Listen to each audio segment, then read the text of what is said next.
Hey everybody, what is going on? Hexlex here. I got another Master Duel video for you. So we're coming back with Scareclaw once again. This time I decided to try out the Adventure variant. Adventure tends to work pretty well with Scareclaw as a whole, because Adventure, as we all know from Rite of Aramesir, you cannot activate the effects of monsters the turn you activate Rite of Aramesir, except special summoned monsters. That is to say, if you normal summon a monster, you can't use its effect. That does actually conflict with our deck occasionally. If you open Scareclaw Reichheart and the Adventure line, you're definitely not going to necessarily want to go into the Adventure line, because you need to get the Reichheart search, if that's like your only Scareclaw monster, especially in order to be able to summon a Tri-Heart during your turn. But as far as like opening one of the level 3s, then that's totally fine. Because these don't have effects when they normal summon, you can play them with the adventure stuff, and then you are all set and good to go. Aside from including the adventure engine, there's not too much different from the last iteration of Scareclaw. Well, it was the first iteration of Scareclaw I tried here on the channel. I've been having a lot of fun playing this deck. I think that this is a very, very cool deck. I'm enjoying it quite a bit. I do intend to explore some of the variants at some point in the future. Tri-Brigade Scareclaw is on my radar for sure, and I would like to try that out. I mean, obviously with the Scareclaw monsters being beasts, it's a pretty natural fit right there, right? So, for those who are unfamiliar with the Scareclaw archetype, it basically all kind of revolves around Tri-Heart if you're playing this deck pure. The idea being that this is a very strong boss monster that is not only good at putting up a kind of solid... It's interesting. Like, you can kind of call this a towers type effect, but it's a little bit of disruption too, because changing all of your opponent's monsters into defense mode means that they can't battle with monsters on, the same turn that they're summoned, which will definitely prevent them from winning on your turn.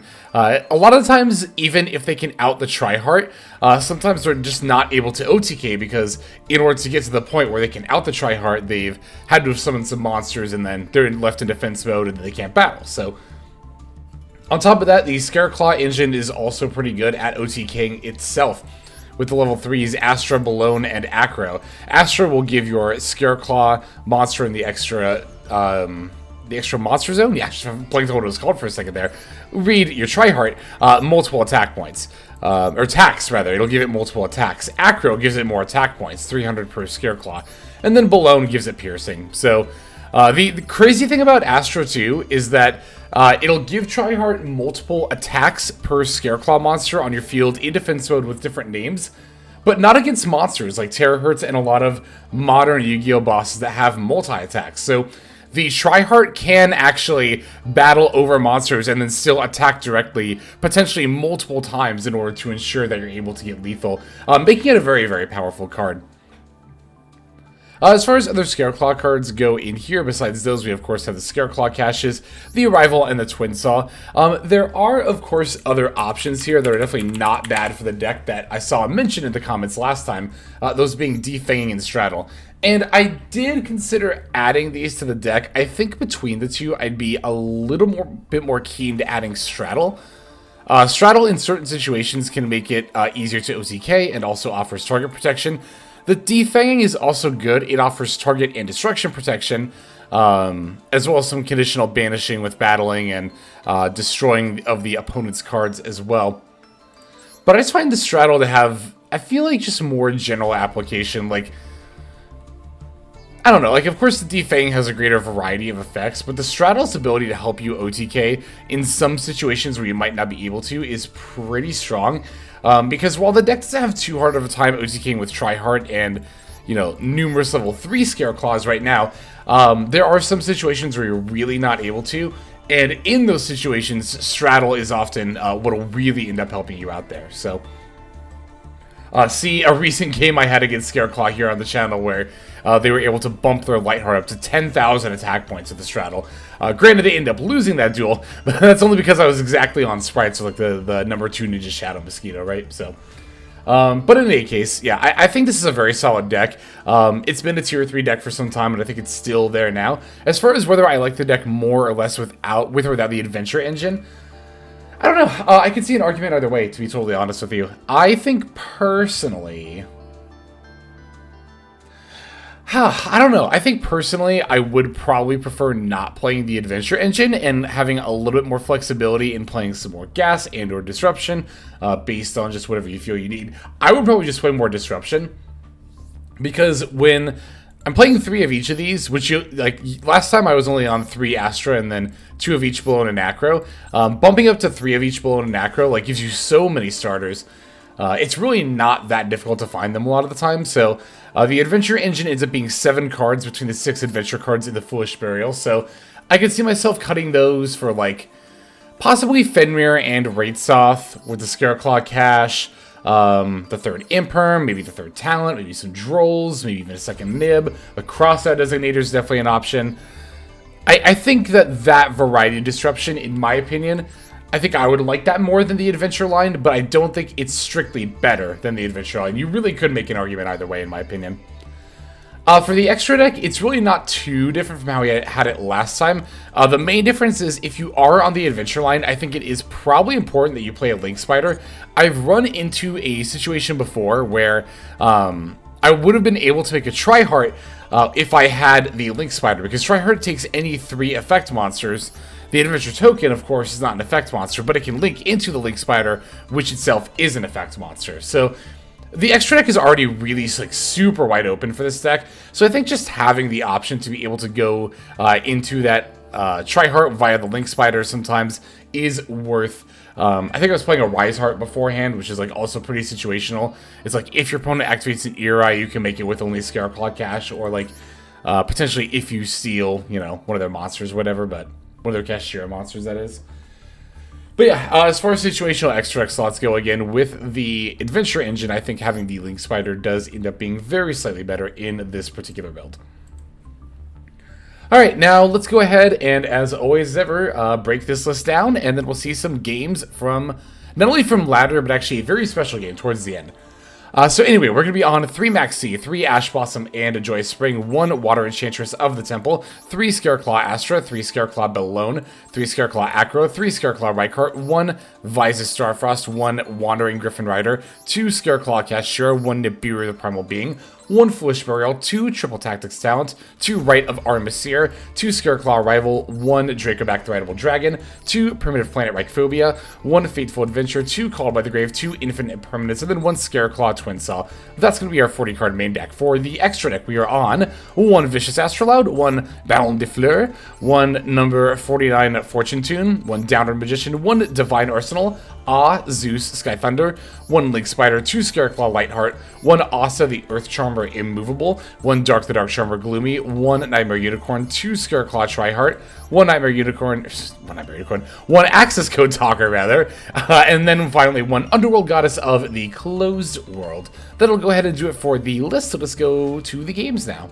Okay, so our first opponent is going to be on Tri-Brigade Lyrilusc. A deck I have not personally encountered myself on ladder in quite some time, but we have seen it recently in top tournament standings. I believe we got 2nd place in one of the tournaments we covered in our This Week in Master Duel, if I recall correctly. So here you'll notice that I'm normal summoning Reichheart, and I'm going to start by adding the Scareclaw Twinsaw and not the Arrival. The reason that I decided to add the Twinsaw here is because I have a extender. Basically, I have the Scareclaw Kashtira here, right? If you open 1 Scareclaw monster and nothing else, if you want to go into Tri-Heart, you will need to add the spell card Arrival off of the Reichheart. But if you have the extender, you can use that to make the Tri-Heart instead. And in that case, you get to add the Twinsaw, which is very, very good disruption for the opponent's turn. So if at all possible, I do think it is definitely wise to add the Twinsaw. I already had one of the field spells in hand, so I'm totally fine if the Light-Heart ends up getting negated here. Opponent held the Ash Blossom for the Reichphobia. I do think that is correct. I think that's probably the best point, generally speaking, to Ash Blossom against this deck. As you can see, it is actually going to end up stopping me here. The reason that I didn't go further into plays is because, Scareclaw Cache Banishing Reichheart doesn't actually let me summon Tri-Heart here. I will also say, though, in that regard, this is also why it's still correct to just add Arrival anyway sometimes, is because if you do get disrupted with something like Ash or Imperm, actually, you know what, to be fair, even if I had added Arrival here, I still would not have been able to summon Tri-Heart. Because remember, Tri-Heart takes 3 effect monsters. So even if I had Arrival and brought back Reichheart, it's not like I can go for a Link 2 and then banish 1 to summon Scareclaw Cache. So in exactly this situation, it did end up being correct to add the Twinsaw anyway. It's just tricky sometimes, you know? Here my opponent's going to start doing a Tri-Brigade line. You know, the Fractal, the Kit, the Nerval. I'm just going to Ash Blossom the Nerval, let them get all of their once per turn effects activated. They end up having the Crossout Designator here. I kind of consider using Ash Blossom against the Fractal too to not load up their graveyard on Tri-types, but I decided to I just end up hedging a little bit here, I guess, and wanted to play around them having a Tri-Brigade monster in hand, I guess. So they added the Chaos, pitching the oh my god, I can't remember the name. Sparrow Canary, that one. It's been so long since I've played with or against this deck. So now I know they are on Tri-Brigade Lyrilusc, going for exactly the Shurg. I'm definitely going to flip up the Twinsaw here, because otherwise I'm just going to lose probably the face down anyway, right? So, I mean, here and now, because the Shurg does not target, they get to banish on resolution. They can just eat the field spell, but I have another one in hand, so I really don't care at all. They do get to add the Turquoise Warbler, which is a little bit annoying. They are under Maxi, though, so there is that. I do have that going for me. Yeah, now I have one of each Scareclaw, of the level 3s rather, and the Scareclaw Kashtira and the field spell. So, like, if it gets passed back to me, there's almost no chance of me not winning the game here. I just need to make sure I survive this turn. We do play Nibiru, so we could also end up finding that and using that as an out here. Opponent does have a Nerval as their last card to go with the Sapphire Swallow, going for the Ferrijit here. Making their Recital Starling.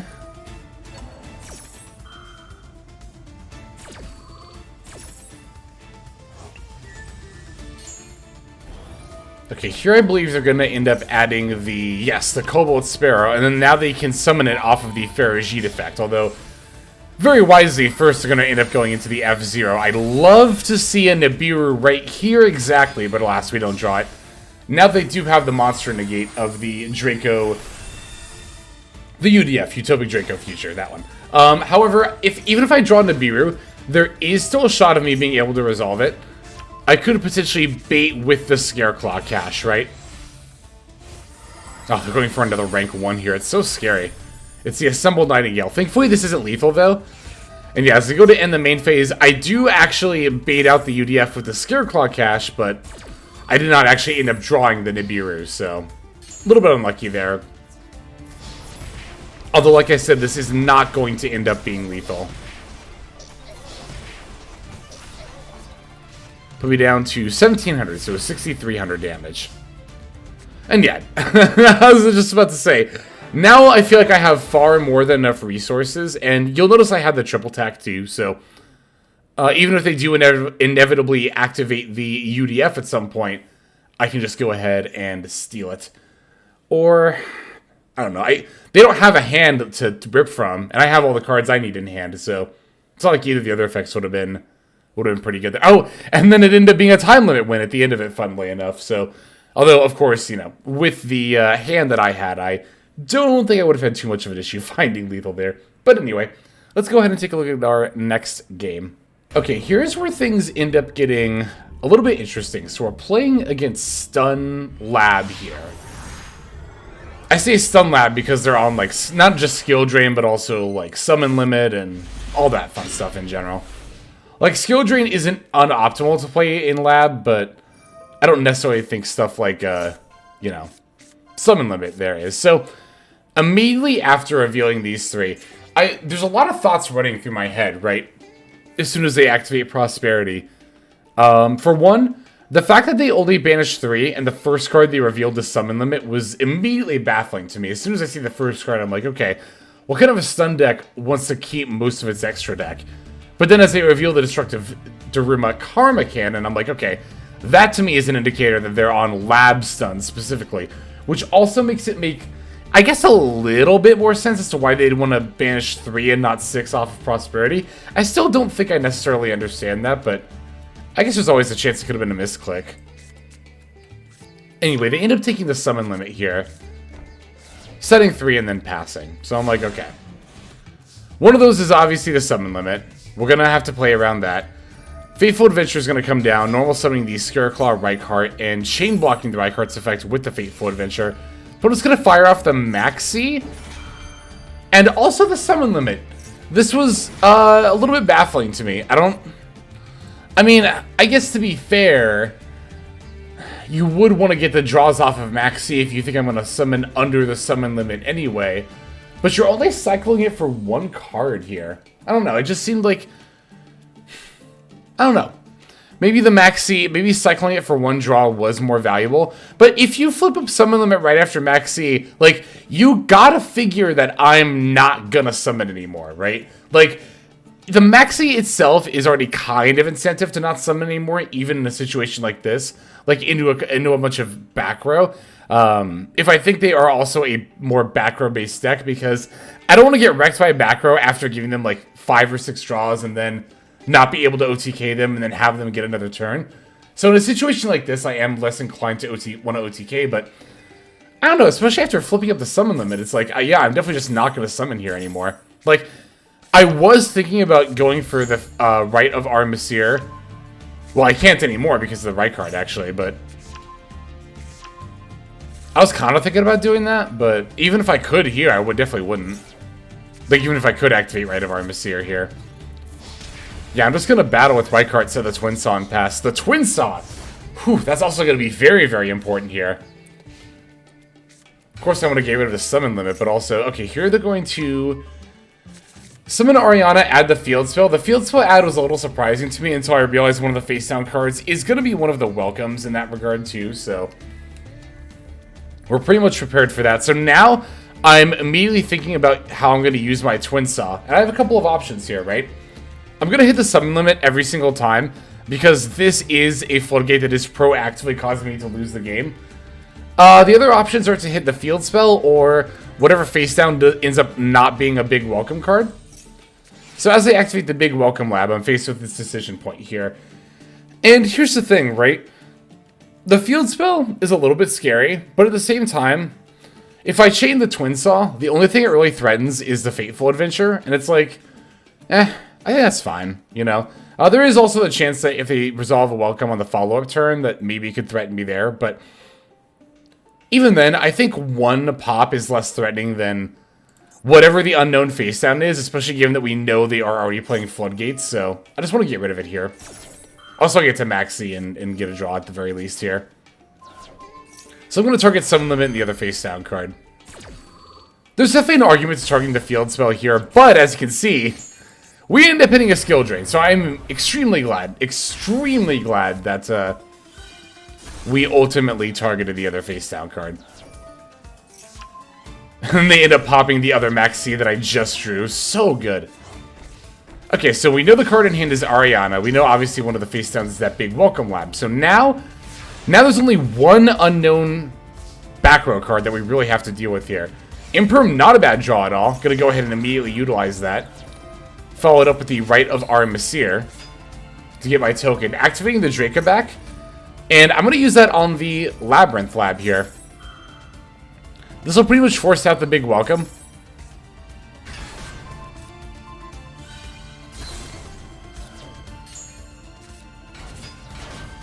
And then now I can just summon all my goobers. Now, to be fair, I do risk not taking care of the back row here a little bit, but the thing is too, right, like, the Dracoback's almost never resolving there, because the Labyrinth is always going to end up destroying it, so it didn't super matter in the long run. And then, yeah, we get to blow up the back row with the field spell anyway, so it ends up being evenly, which we're just going to win the duel this turn anyway. There is no end of this battle phase. And then, yeah, now we know they have an Ariana in hand, and I think we know their last card, too. I just don't remember off the top of my head.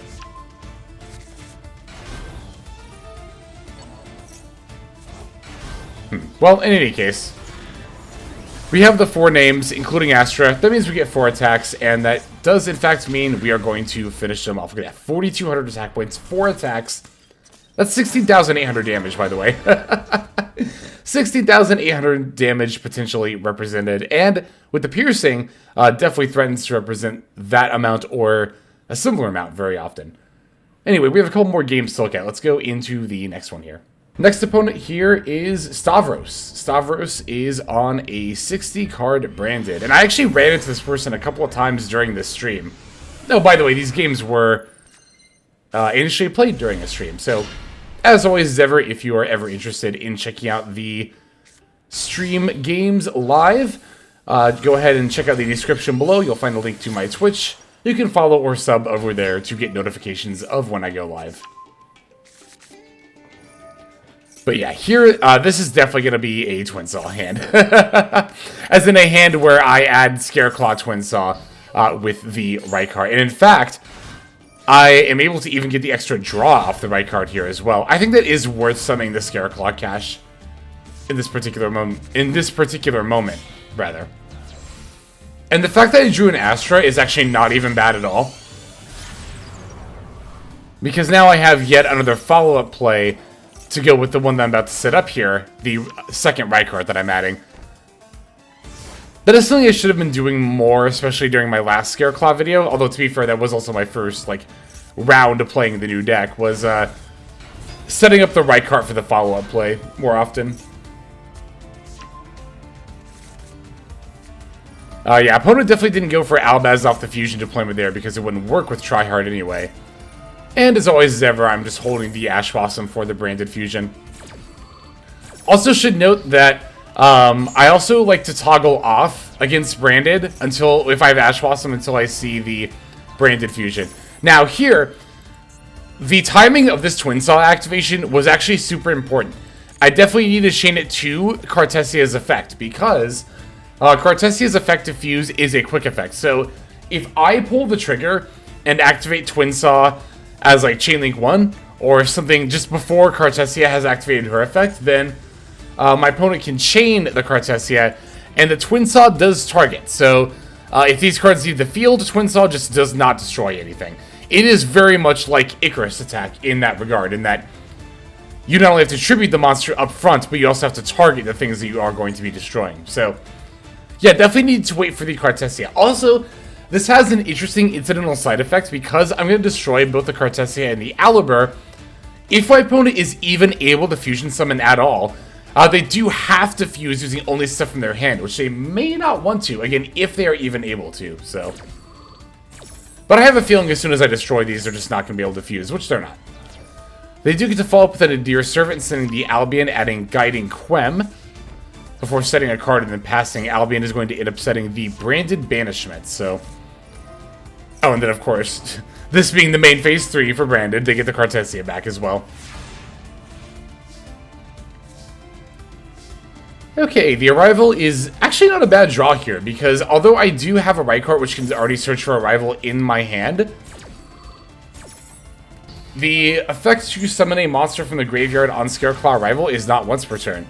Also, Scareclaw Tri-Heart is a soft once per turn, meaning if I summon another copy, I can actually use it again even though my opponent ashed the first one. Just keep that in mind. Here I am going to use the Ash Blossom against the branded opening.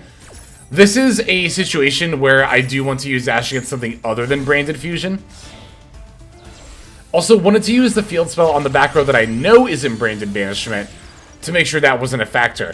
I do still need to force the branded banishment, so what I'm going to do here is actually link my Tri-Heart into Dharc the Dark Charmer Gloomy, and then activate its effect targeting the Aliber in my opponent's graveyard.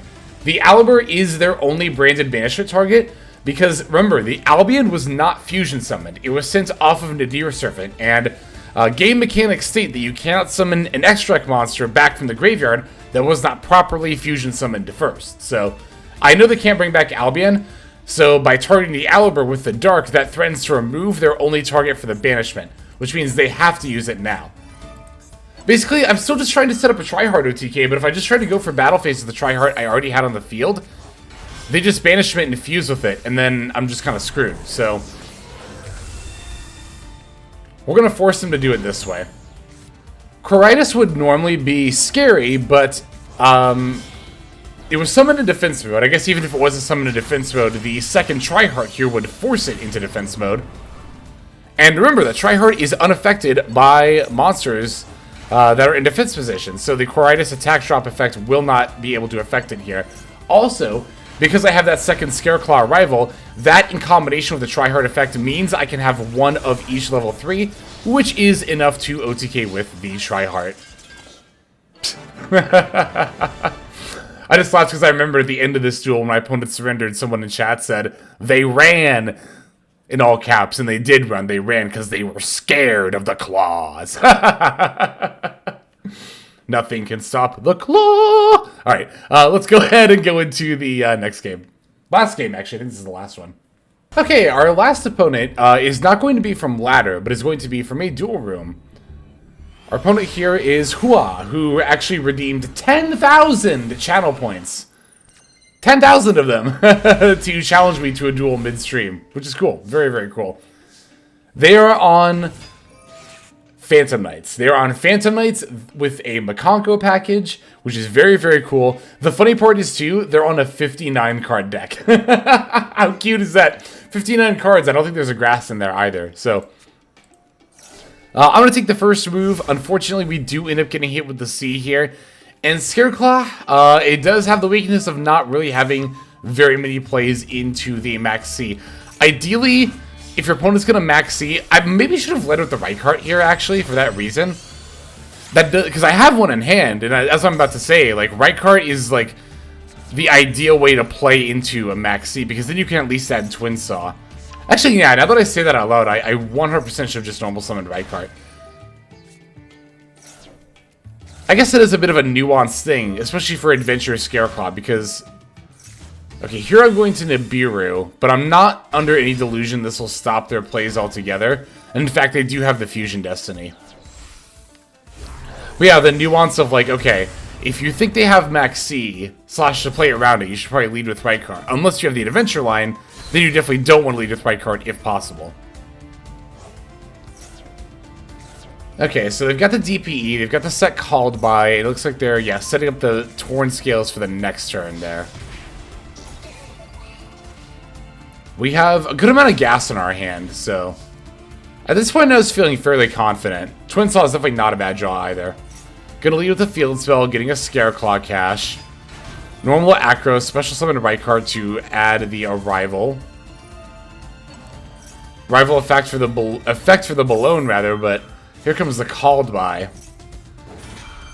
Which is very unfortunate. I wanted to try to go into the Tri-Heart here. But, alas. Well, I can still try to do it with the Scareclaw cache, but yeah. DPE is going to get activated here.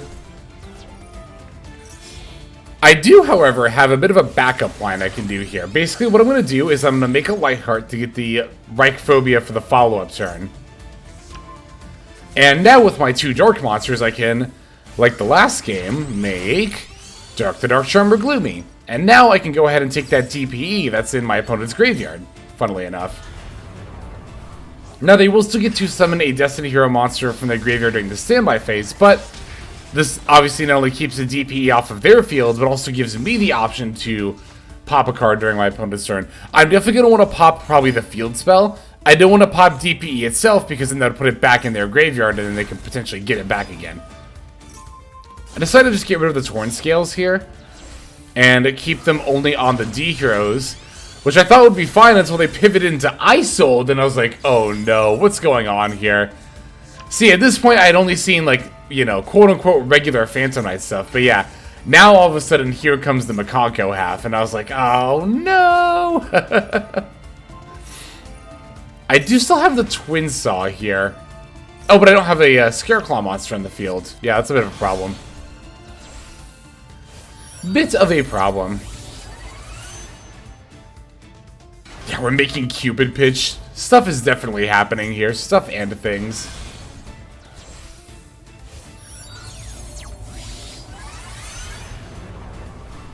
Going for the Borreload, even. As well as, of course, Cupid Pitch F to add a monster with exactly 600 defense. They're equipping the Cherubni, and then they're going to add the Psychic Tracker. Oh my god, they can summon out so many level 3s here. They have the Denier. They can Mally again. I'm pretty sure they can. Actually, can they? Oh, it's MX Saber Invoker, of course. Yep, they can Mally again.